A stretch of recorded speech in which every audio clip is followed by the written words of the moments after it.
Hello મિત્રો, આજે અમે ઇન્ડિયા જઈએ છીએ. આ ભાઈ નથી આવતા, જે પાછળ આવે એ ભાઈ નથી આવતા. બાકીના તીર્થભાઈ અને જેનિલભાઈ આવી રહ્યા છે.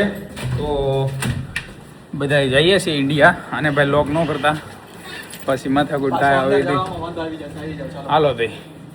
તો ભાઈ અમારા ઘરનો ઓલો શું કહેવાય, કયો વે કહેવાય ભાઈ આને? પાથવે છે, વોકિંગ વે. અને અહીંયા આપણી ગાડી પડી છે. આ ભાઈ છે ને ઇન્ડિયા આવવાના છે, તીર્થભાઈ. એટલે એને થોડીક હવા આવી ગઈ છે, પણ એની હવા હમણાં આપણે ઉતારવી થોડીક વારમાં. મિત્રો, આ ઇન્ડિયા જયા પહેલાની છેલ્લી પાણીપુરી છે. આ એક નવો મિત્ર આવી ગયો છે આપણી જોડે. પછી ન કહેતો કામ પરમિશન વગેરે મૂકી દીધું. આ ભાઈ જે કાંડ કર્યા એ તમે આઈ થિંક જોયા છે. બાકી હવે આપણા બેગ ને એવું રેડી થઈ ગયું છે, બધું નીચે આવી ગયું છે. અને હવે ઓલા ભાઈ આવે એટલે નીકળશું. બહુ મહેનતથી બેગ ને એવું પેકિંગ કર્યું છે. અને બહુ મહેનતથી આ બે છોકરાઓ નીચે લાવ્યા છે, કારણ કે આપણે તો બળ નતો વેર્યું. આમ જો એલા તૂટી જાય નહીં, રહેવા જો આયરો.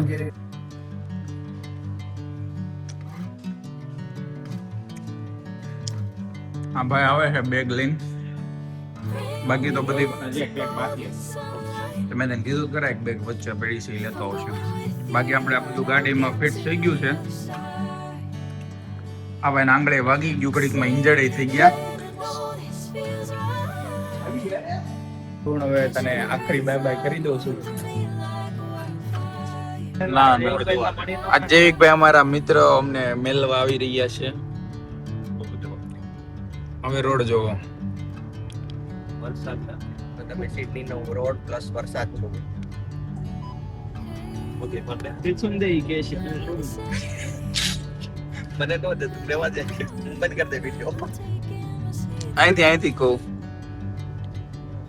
હેલો ગાઈઝ, ક્યાં જવાનું છે તું? આપણે સુરત એની બાજુ કરું કેમ તું કે કેટલો કરી મોટા Varachha.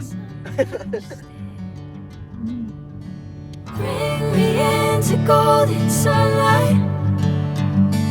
If I'm going with you, I know we'll get to the other side. Sinking in, I know this feels right. Catching a breeze, love moving through me like. મિત્રો એમ કીધું છે કે 1 કલાક પછી ચેકિંગ સ્ટાર્ટ થશે. તો અત્યારે ત્યાં સુધી અમે કોફી પીધી, તરબૂચ ખાધું, બધું થઈને $1800 નું આવ્યું. પણ હવે અહીંયા શું કરીએ, પાણીની બોટલ $10 ની કહે છે. મોંઘવારી વધી ગઈ કરીએ ને. હજી બોર્ડિંગ ને વાર છે મિત્રો, કલાકની વાર તો ન કહેવાય, પણ આમ લાઈનમાં ઊભા રહી ગયા છીએ. કારણ કે લાઈન બહુ મોટી હતી, તો કીધું આપણે જેમ બને એમ વહેલા કામ પતાવી દઈએ, પછી વાંધો ન આવે. ના, અમે ઓલા રોટલી લઈએ ને એ માસીનું પેમેન્ટ ક્લિયર કરે છે, કારણ કે પછી થોડાક દી પછી આવવાનું છે. પછી માસીને એમ નહોતું ને કે આ છોકરાઓ ઉઠી ગયા છે, તો પેમેન્ટ ક્લિયર કરી દઈએ. બરોબર નથી થયું મિત્રો. હવે આપણું બોર્ડિંગ પાસ આવી ગયું છે. હજી તો ઘણી વાર છે. આમાં ગેટ નંબર ને એવું બધું છે. તો હવે થોડીક વાર પછી હવે બધા જાય છે. એમાં થોડું વજન વધારે હતું, 1 કિલો જેવું, પણ વાંધો નથી આવ્યો. અને જે મોટું બેગ હતું એમાં એ લોકોએ 25 મેન્શન કર્યું હતું, પણ એમાંય તે 26.8 જેવું હતું, એટલે 2 કિલો વધારે હતું. પણ હવે આ મલેશિયામાં ઇસ્યુ નથી આવતો, હવે કામ ચાલી ગયું છે. હવે સિક્યુરિટી ચેકિંગ કરશું, અંદર થોડીક વાર રખડશું. ત્યાં તો આઈ થિંક ટાઈમ થઈ જશે. હજી તો ટેક્સ રિટર્ન ક્લેમ કરવાનો છે, એ બધું કરીએ હમણાં થોડી વારમાં. તો ફાઇનલી આપણું બધું કામ પતી ગયું છે. સિક્યુરિટી ક્લિયરન્સ એ થઈ ગયું, બરોબર છે. અને જે મેન બોર્ડિંગ બધું હતું એ થઈ ગયું છે. હવે આપણે ગેટમાં જઈને બેસીશું. આપણે થોડા લીકરે લીધા છે, જે આપણી માટે નથી, તો કોઈએ એનો વિરોધ ઉઠાવવો નહીં. આ છે અમુક ફેમિલી મેમ્બર્સ માટે, એ મારા નહીં, એક મિત્રના. હવે કોના ના કહી શકાય એવું છે. તો ચાલો હવે જઈએ, ગેટ પાસે બેસીએ. અને બસ હવે કલાક જેવું જ છે, તો ગેટ પાસે બેસીએ. બોલાવશે ત્યારે ઉપડશું. બરોબર છે દોસ્તો?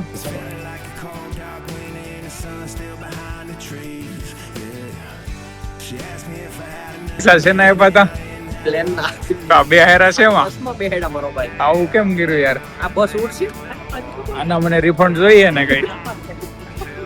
જો મિત્રો, ટિકિટ હું બતાવીશ, વિમાનની જ લીધેલી, પણ હવે આ કોને ખબર બસમાં બે આયરા છે.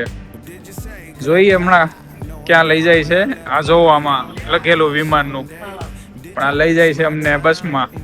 આ અમારી સાથે અન્યાય છે. ઇન્કલાબ જિંદાબાદ. ફાઇનલી પહોંચી ગયા છીએ અંદર. હવે આગળ સીટ ગોતીએ છે અને સામાન પછી ઉપર ચડાવી દઈએ એટલે કામ પતે.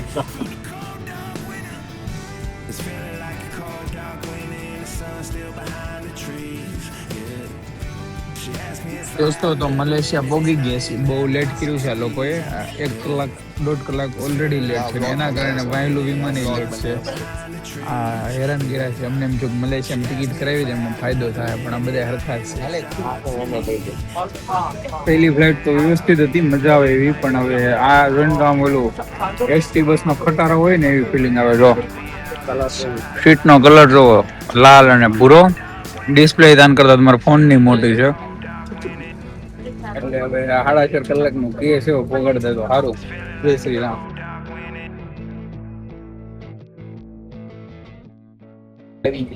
Good morning guys. આમ તો અહીંયા સાંજ પડી છે, પણ અમારા સમય પ્રમાણે મોર્નિંગ થઈ છે. અને હવે અહીંયા ના 5 વાગ્યા. આ મારી સિડની ટાઈમ જ છે. જો એટલે હું હવે આપણે પહોંચી ગયા છીએ મુંબઈ એરપોર્ટે. હવે સામાન લઈને ટેક્સી બેક્સી કરીને સવારની ટ્રેન છે 5 વાગ્યાની. હજી 11 વાગ્યા છે. આપણે આરામથી જાશું ટ્રેન.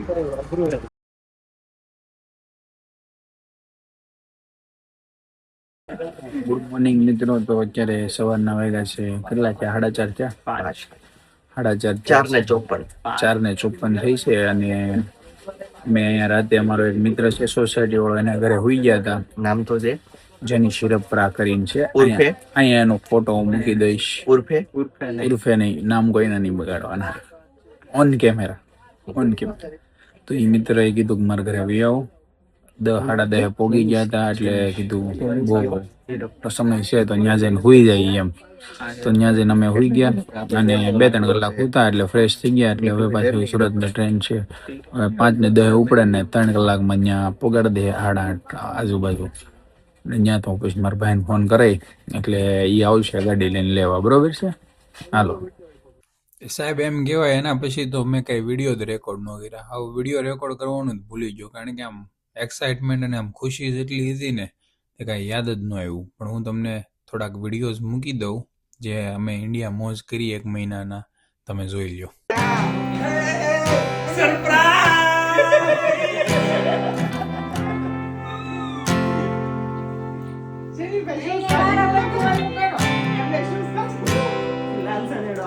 શૂઝ નહીં નીકળાવો, શૂઝ મોંઘા છે.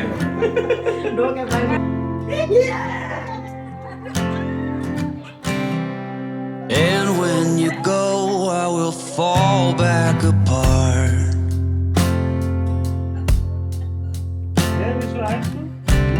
Find pieces of me all over the yard.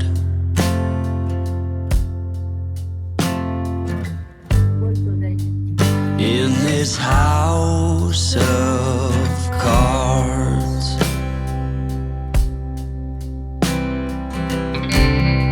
she says, hey man, there were just too many days. इरशाद फूल हूँ गुलाब का, चमेली का मत समझना, आशिक हूँ आपका, आपकी सहेली का मत समझना. Almost never know what I should say.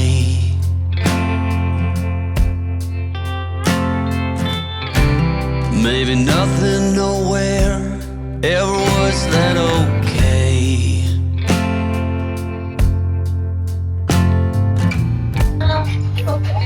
In this house of cards,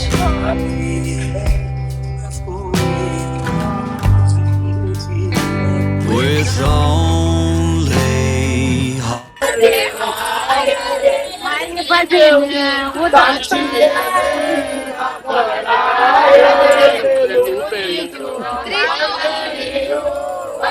Bye.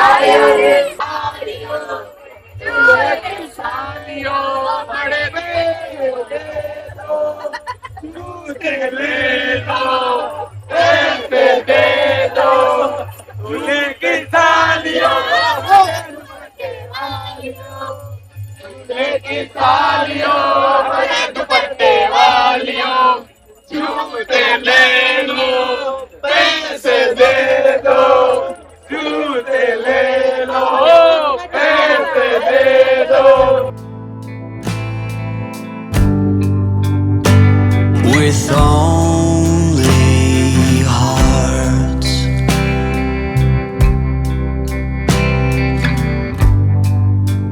In this house